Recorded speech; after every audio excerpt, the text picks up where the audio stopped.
जी sir, आत्मवंदन सभी masters का। ये सूरदास की कहानी है जारी। अहंकार का पतन होता है। पहली बार फिलिप को एहसास हुआ कि वह एक मनुष्य है, न कि कोई निष्क्रिय। उसने किसी भी दुष्ट व्यक्ति का गुलाम न बनने और किसी गलत रास्ते पर न चलने का संकल्प किया। श्री उच्च भली आत्मा के निर्देश के अनुसार अगले दिन फिलिप सूरदास को गाड़ी में बिठाकर एक दूर दराज के इलाके में लेकर गया, जो कि उसके घर से बहुत दूरी पर था। उसने यह कहा कि उसे एक गुफा की जानकारी मिली थी, जहां ढेर सारे खजाने छुपे थे। हमेशा की तरह सूरदास खुशी से फूला न समाया और फिलिप को तुरंत उसे वहां से चलने को कहा।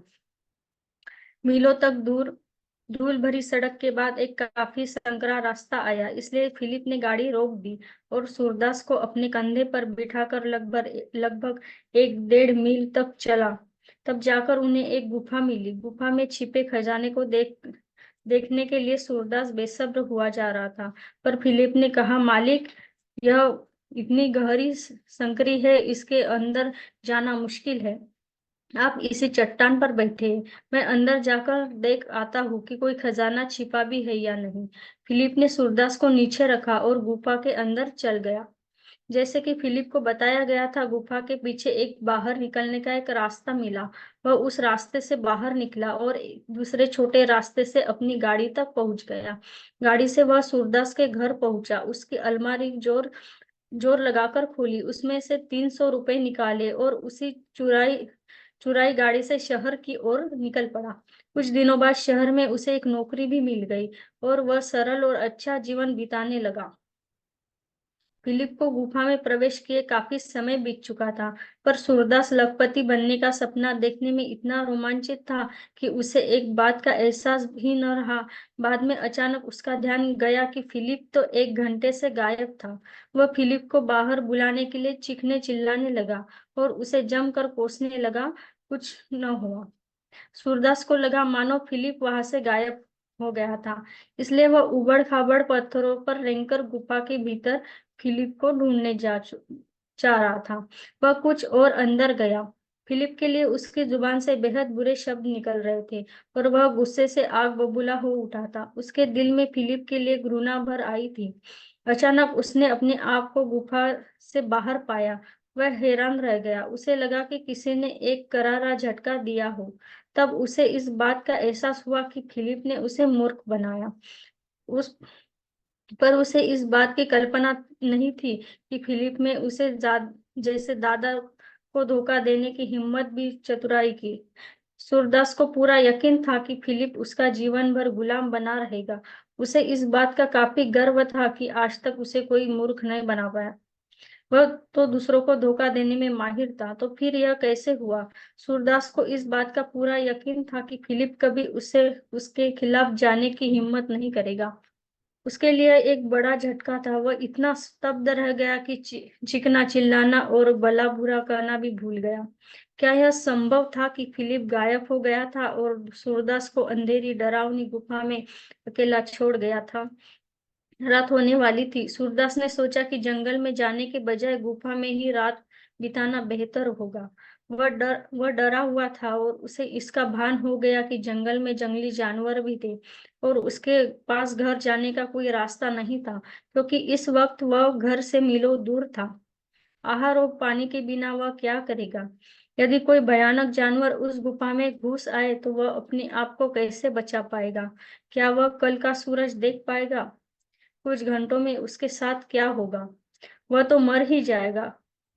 उसे इसका एहसास हुआ कि फिलिप की तरह भी वह भी तो उतना ही कायर और डरपोक है। अब उसे एहसास हुआ कि फिलिप पर अब तक क्या बीती होगी। यदि मैं मरूंगा तो सीधा नर्क जाऊंगा। सूरदास गुफा की दीवारें के सहारे बैठा था। तभी भूलवश उसका हाथ पत्थर पर सरकते एक सांप पर जा गिरा। हे भगवान, मैं कैसे ऐसी यातना सह पाऊंगा? सौभाग्यवश सांप वहां से रेंगता हुआ चला गया। उसी समय सूरदास को एहसास हुआ कि उसने जिन लोगों पर जुल्म किया था उन्हें कैसा महसूस हुआ होगा। इसलिए भव्य प्रयास के साथ वह रेंगकर गुफा में बीच में जाकर बैठ गया और सोचने लगा कि क्या करना चाहिए। चारों ओर सांप ही सांप भरे हैं। यदि वह गुफा के भीतर रुकेगा तो सांप उसे डंक कर सकते हैं। यदि यदि वह गुफा से बाहर जाएगा तो जंगली जानवरों के हमले का खतरा था। आगे की कहानी है अवचेतन मन का फिर से जागरूक होना। भगवान करे फिलिप का अवचेतन मन उसे मुझ पर वापस भेज दे। कृपा करे, हे प्रभु कृपा करे। सूरदास रो पड़ा, पर उसे तुरंत एहसास हुआ, क्या उसका अवचेतन मन उसे भी कभी अच्छे रास्ते पे लाने में सफल हुआ? मैंने अपने अवचेतन मन को अपनी दुष्टता पर क्यों नहीं हावी होने दिया? क्यों मैंने अपने अवचेतन मन को बंद कर रखा था और दुष्ट काम कर रहा था? मैं इतना दुष्ट क्यों था? वो मैंने था कहा। तो क्या इसका मतलब यह है कि मैं अब बदल चुका हूँ? एक एक कर उसे उन लोगों के चेहरे याद आने लगे जिन्हें उसने लूटा था, यातनाएं दी थी और यहाँ तक कि अपनी माँ को भी मुसीबत में डाल दिया था। हे ईश्वर, अब मुझे बोध हो रहा है कि उन सभी को कितना कुछ झेलना पड़ा होगा। बदला लेने की मेरी भावना के कारण, मेरे दुष्ट उद्देश्यों के कारण, मेरी लालच और वासना के कारण उन सभी को नरक की यातना भोगनी पड़ी। इससे पहले ऐसा मेरे साथ कभी नहीं हुआ था। इसका विचार भी मेरे मन में नहीं आया था। मुझे तो हमेशा यही लगता था कि मुझे कोई नुकसान नहीं पहुंचा सकता, मुझे कोई सता नहीं सकता। मैं तो दुष्टों का सरदार था। मुझे इतना भरोसा था कि मुझे कोई धोखा नहीं दे पाएगा। पर इस डरपोक और जन्मजात कायर इंसान ने मुझे मूर्ख बनाकर मेरी तो आंखें ही खोल दी। बेशक ईश्वर का यही न्याय है, मैं इसी के लायक हूँ। अपने जीवन में पहली बार उसने ईश्वर को याद किया था। तो उसने पहली बार ईश्वर से प्रार्थना की और कहा, हे मेरे प्रिय ईश्वर, कृपया मुझे बचाओ और मैं वचन देता हूँ कि एक अच्छा जीवन जीऊंगा और आपकी राह पर चलूंगा। मैं यह भी वादा करता हूँ कि मैं संभव हो उतने लोगों को खोजूंगा जिन्हें मैंने नुकसान पहुंचा है, उनकी मदद करूंगा और उनकी जो भी चीजें अब तक मेरे पास है उन्हें लौटा दूंगा। मैं उन्हें खुश रखने का भरपूर प्रयास करूंगा।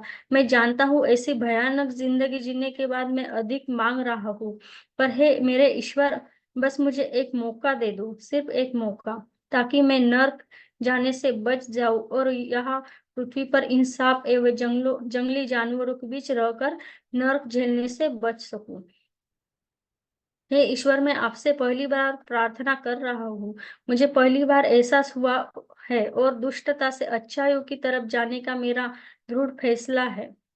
कृपया मेरी मदद करें, मुझे बचाए और अपनी सही राह सुझाए। हे ईश्वर, आप मुझे अपनी शुद्धता का आशीर्वाद दें और मुझे एक अच्छा जीवन जीने के लिए मदद करें। कृपया आप इस बार मुझे बचा ले। इसके बाद मैं कभी बुराई की राह पर नहीं चलूंगा। इसके बाद सूरदास बच्चों की तरह फूट फूट कर रोने लगा। जब वह शांत हुआ तो उसे अनुभव हुआ कि उसने उसके विचार और उसकी भावनाएं कितनी पवित्र और सच्ची थी। क्या यह कभी संभव था कि उस जैसे शैतान की ईश्वर मदद करेंगे? उनके अलावा इस भयानक जंगल में उसे बचाने कौन आ पाता? सुबह होने तक क्या वह उन सांपों और जंगली जानवरों से भरे जंगल में जिंदा बच पाएगा? सूरदास को यह संभव नहीं लग रहा था। पर ईश्वर, आप तो अपने चमत्कारों के लिए जानते हैं, तो हे प्रभु चमत्कार करे। कृपया मुझे बचा ले और मैं वादा करता हूँ कि मैं कभी गलत राह पर नहीं चलूंगा। उसी क्षण उसे जानवरों के गुफा के पास आने की आहट सुनाई दी। उसे अब अपना अंत नजर आने लगा। घाव और खरोचों के बावजूद बड़ी मेहनत से रेंगकर वह गुफा के कुछ और अंदर एक गहरे अंधेरे कोने में खिसक गया।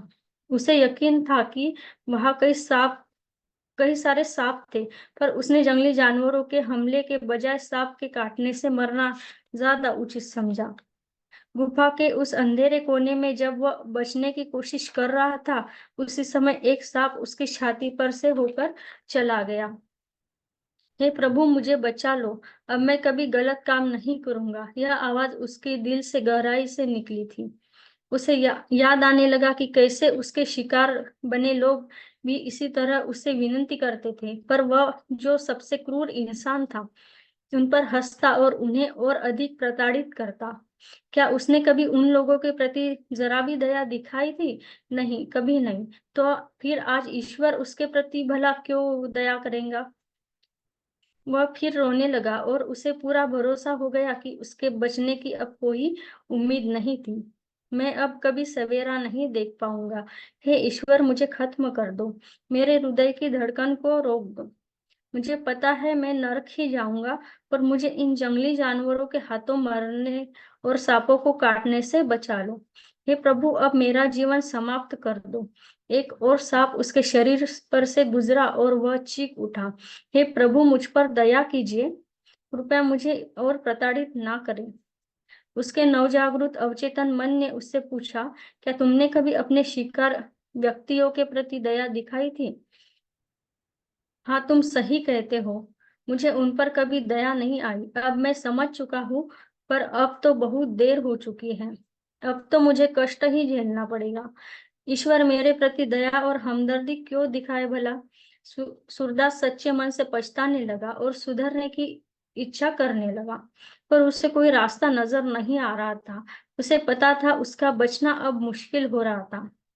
उसके अवचेतन मन ने एक बार फिर उससे कहा, क्या तुमने कभी लोगों को नुकसान पहुंचाने से खुद को रोका है? तो ईश्वर क्यों चमत्कार कर तुम्हें बचाए? जब तुम्हें लगता था कि तुम खुश और सफल हो, तब कभी तुमने ईश्वर के बारे में सोचा था? तो अब क्यों ईश्वर को याद कर रहे हो? अब उनकी मदद के लिए पुकार लगा रहे हो? बस आज के लिए इतना ही। Thank you sir.